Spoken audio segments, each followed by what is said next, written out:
Deux Chroniques, chapitre 5. Ainsi fut terminé tout le travail que Salomon avait fait faire pour la maison de l'Éternel.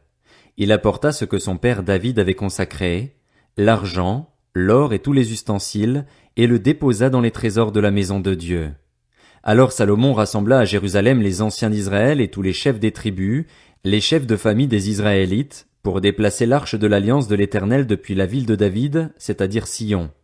Tous les hommes d'Israël se réunirent auprès du roi pour la fête des tentes, qui se célèbre le 7e mois. Lorsque tous les anciens d'Israël furent arrivés, les Lévites portèrent l'arche.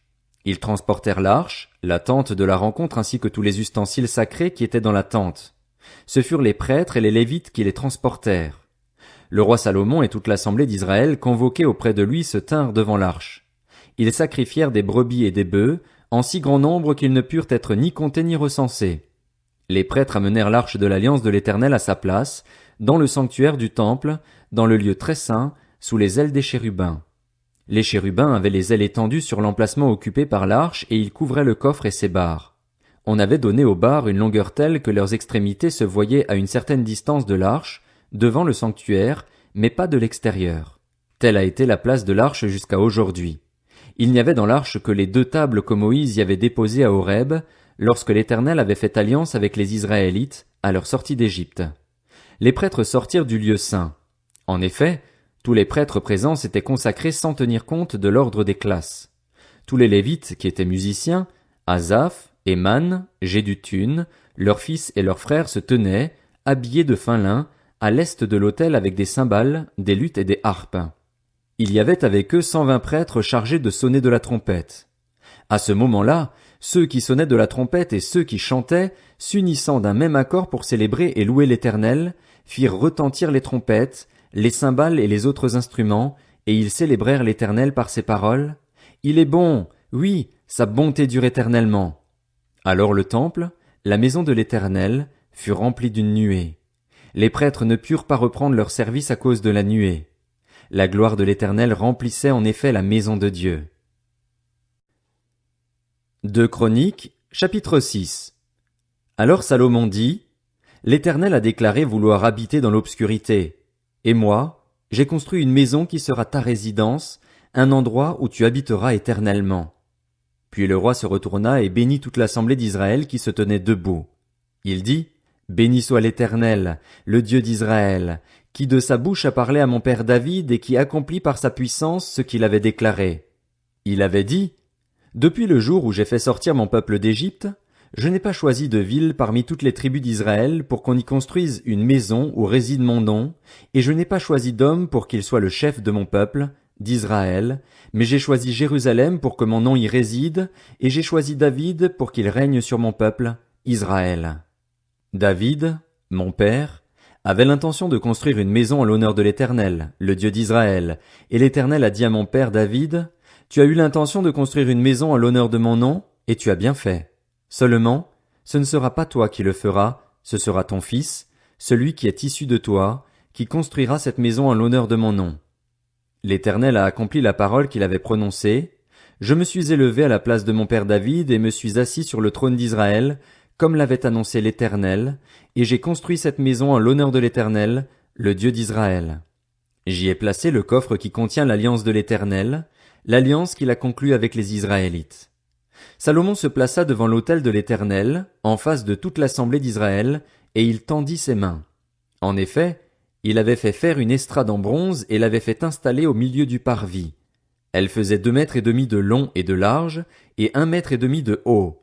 Il s'y plaça, se mit à genoux en face de toute l'assemblée d'Israël, tendit ses mains vers le ciel et dit, Éternel, Dieu d'Israël, il n'y a aucun Dieu qui soit ton pareil, ni dans le ciel ni sur la terre. Tu gardes ton alliance et ta bonté envers tes serviteurs, envers ceux qui marchent devant toi et de tout leur cœur. Ainsi, tu as tenu parole envers ton serviteur David, mon père. Ce que tu avais déclaré de ta bouche, tu l'accomplis aujourd'hui par ta puissance. Maintenant, Éternel, Dieu d'Israël, respecte la promesse que tu as faite à mon père David lorsque tu as dit, tu ne manqueras jamais devant moi d'un successeur pour siéger sur le trône d'Israël, pourvu que tes descendants veillent sur leur conduite en suivant ma loi, tout comme tu as marché devant moi. Maintenant, Qu'elle s'accomplisse, Éternel, Dieu d'Israël, la promesse que tu as faite à ton serviteur David. Mais quoi? Dieu pourrait-il vraiment habiter avec l'être humain sur la terre? Puisque ni le ciel ni les cieux des cieux ne peuvent te contenir, cette maison que j'ai construite le pourrait d'autant moins. Toutefois, Éternel, mon Dieu, sois attentif à la prière de ton serviteur, à sa supplication. Écoute le cri et la prière que je t'adresse, moi ton serviteur. Que tes yeux soient jour et nuit ouverts sur cette maison, sur cet endroit, puisque tu as dit vouloir y faire résider ton nom. Écoute la prière que ton serviteur fait à cet endroit. Veuille écouter les supplications de ton serviteur et de ton peuple, Israël, lorsqu'ils prieront à cet endroit. Écoute-les de l'endroit où tu résides, du haut du ciel, écoute-les et pardonne-leur. Peut-être quelqu'un péchera-t-il contre son prochain et lui imposera-t-on de prêter serment avec une malédiction. S'il vient jurer devant ton autel, dans cette maison, écoute-le du haut du ciel. Agis et juge tes serviteurs. Rends-la pareille au coupable en faisant retomber sa conduite sur sa tête, mais rends justice à l'innocent en le traitant conformément à son innocence. Peut-être Israël, ton peuple, connaîtra-t-il la défaite devant l'ennemi pour avoir péché contre toi. S'ils reviennent à toi et célèbrent ton nom, s'ils t'adressent des prières et des supplications dans cette maison, écoute-les du haut du ciel, pardonne le péché de ton peuple, d'Israël, et ramène-les sur le territoire que tu leur as donné, à eux et à leurs ancêtres. Admettons que le ciel soit fermé et qu'il n'y ait plus de pluie à cause de leur péché contre toi. S'ils prient alors dans cet endroit et célèbrent ton nom, et s'ils se détournent de leur péché parce que tu les auras humiliés, écoute-les du haut du ciel. Pardonne le péché de tes serviteurs et de ton peuple, d'Israël. Oui, enseigne-leur alors la bonne voie, celle dans laquelle ils doivent marcher, et fais venir la pluie sur la terre que tu as donnée en héritage à ton peuple. Admettons que la famine, la peste, la rouille, la nielle ou les sauterelles d'une espèce ou d'une autre soient dans le pays, que l'ennemi assiège ton peuple dans son pays, dans ses villes, qu'il y ait des fléaux ou des maladies quelconques. Si qui que ce soit, si tout ton peuple, Israël, fait alors entendre des prières et des supplications parce qu'il reconnaît sa blessure et sa douleur, et s'il tend les mains vers cette maison, écoute-le du haut du ciel, de l'endroit où tu résides, et pardonne-lui. Donne à chacun ce que mérite sa conduite, puisque tu connais le cœur de chacun. Oui, toi seul connais le cœur des hommes. Agis de cette manière et ils te craindront pour marcher dans tes voies tout le temps qu'ils vivront sur le territoire que tu as donné à nos ancêtres. Même l'étranger, celui qui n'est pas issu de ton peuple, d'Israël, viendra d'un pays lointain à cause de ta grande réputation, de ta main forte et de ton bras puissant. Quand l'étranger viendra prier dans cette maison, écoute-le du haut du ciel, de l'endroit où tu résides, et accorde-lui tout ce qu'il te demandera. Ainsi, tous les peuples de la terre connaîtront ton nom et te craindront comme le fait Israël, ton peuple, et ils sauront que ton nom est associé à cette maison que j'ai construite. Admettons que ton peuple sorte pour combattre son ennemi en suivant tes directives.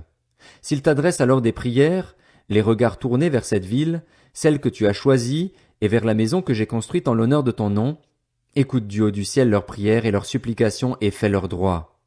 Admettons qu'ils pêchent contre toi, puisqu'il n'y a aucun homme qui ne commette pas de péché, et que tu sois irrité contre eux au point de les livrer à l'ennemi qui les déportera dans un autre pays, lointain ou proche.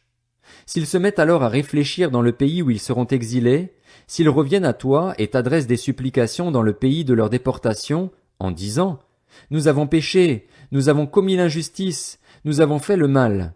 Oui, s'ils reviennent à toi de tout leur cœur et de toute leur âme dans le pays de leur déportation, celui où on les aura exilés, s'ils t'adressent des prières, les regards tournés vers leur pays, celui que tu as donné à leurs ancêtres, vers la ville que tu as choisie et vers la maison que j'ai construite en l'honneur de ton nom, écoute du haut du ciel, de l'endroit où tu résides, leurs prières et leurs supplications et fais leur droit.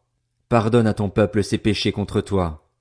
Désormais, mon Dieu, que tes yeux soient ouverts et tes oreilles attentives à la prière faite à cet endroit. Et maintenant, Éternel Dieu, lève-toi, viens à ton lieu de repos, toi et l'arche où réside ta force. Que tes prêtres, Éternel Dieu, aient le salut pour habit et que tes fidèles se réjouissent de leur bonheur. Éternel Dieu, ne repousse pas celui que tu as désigné par onction. Souviens-toi des grâces promises à ton serviteur David. 2 Chroniques, chapitre 7. Lorsque Salomon eut fini de prier, le feu descendit du ciel et brûla l'holocauste et les sacrifices, et la gloire de l'Éternel remplit le temple. Les prêtres ne pouvaient entrer dans la maison de l'Éternel, car la gloire de l'Éternel la remplissait. Tous les Israélites virent descendre le feu et la gloire de l'Éternel sur le temple. Ils s'agenouillèrent, le visage contre terre, sur le pavé, ils adorèrent et célébrèrent l'Éternel en disant: Il est bon, oui, sa bonté dure éternellement. Le roi et tout le peuple offrirent des sacrifices devant l'Éternel. Le roi Salomon offrit 22 000 bœufs et 120 000 brebis en sacrifice. C'est ainsi que le roi et tout le peuple firent la dédicace de la maison de Dieu. Les prêtres se tenaient à leur poste, ainsi que les Lévites avec les instruments fabriqués en l'honneur de l'Éternel par le roi David, pour célébrer l'Éternel en chantant: Oui, sa bonté dure éternellement, d'après le cantique que David leur avait transmis. Les prêtres sonnaient de la trompette en face d'eux et tout Israël était là. Salomon consacra le milieu du parvis qui se trouvait devant la maison de l'Éternel. En effet, c'est là qu'il offrit les holocaustes et les graisses des sacrifices de communion, parce que l'autel en bronze qu'il avait fait faire ne pouvait contenir les holocaustes, les offrandes et les graisses. Salomon célébra la fête des tentes à ce moment-là, et tout Israël avec lui, pendant 7 jours. Une grande foule était venue des environs de Hamath jusqu'au torrent d'Égypte. Le lendemain, ils eurent une assemblée solennelle, car ils avaient célébré la dédicace de l'autel pendant 7 jours, puis la fête pendant 7 autres jours. Le 23e jour du 7e mois, Salomon renvoya le peuple chez lui. Ils étaient remplis de joie et avaient le cœur content pour le bien que l'Éternel avait fait à David, à Salomon et à Israël, son peuple. Lorsque Salomon eut terminé la maison de l'Éternel et le palais royal, et qu'il eut réussi à accomplir tout ce qu'il avait décidé de faire dans la maison de l'Éternel et dans sa propre maison, l'Éternel lui apparut pendant la nuit et lui dit: J'exauce ta prière et je choisis cet endroit comme le temple où l'on devra m'offrir des sacrifices. Quand je fermerai le ciel et qu'il n'y aura pas de pluie, quand j'ordonnerai aux sauterelles de dévorer le pays, quand j'enverrai la peste parmi mon peuple, si mon peuple, celui qui porte mon nom, s'humilie, prie et me cherche, et s'il renonce à ses mauvaises voies, je l'écouterai du haut du ciel, je lui pardonnerai son péché et je guérirai son pays.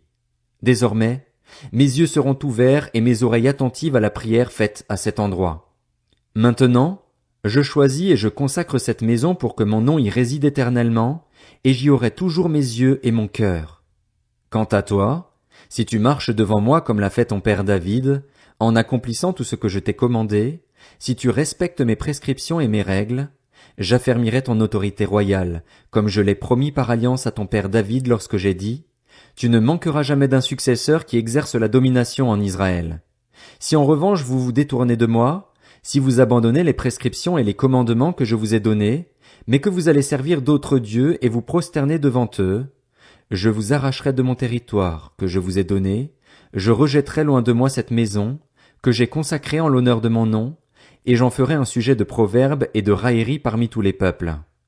Si important qu'ait été ce peuple, toute personne qui passera près de lui sera dans l'étonnement et dira: Pourquoi l'Éternel a-t-il traité de cette manière ce pays et ce temple? Et l'on répondra: C'est parce qu'ils ont abandonné l'Éternel, le Dieu de leurs ancêtres, qui les avait fait sortir d'Égypte, parce qu'ils se sont attachés à d'autres dieux, se sont prosternés devant eux et les ont servis. Voilà pourquoi il a fait venir tous ces malheurs sur eux.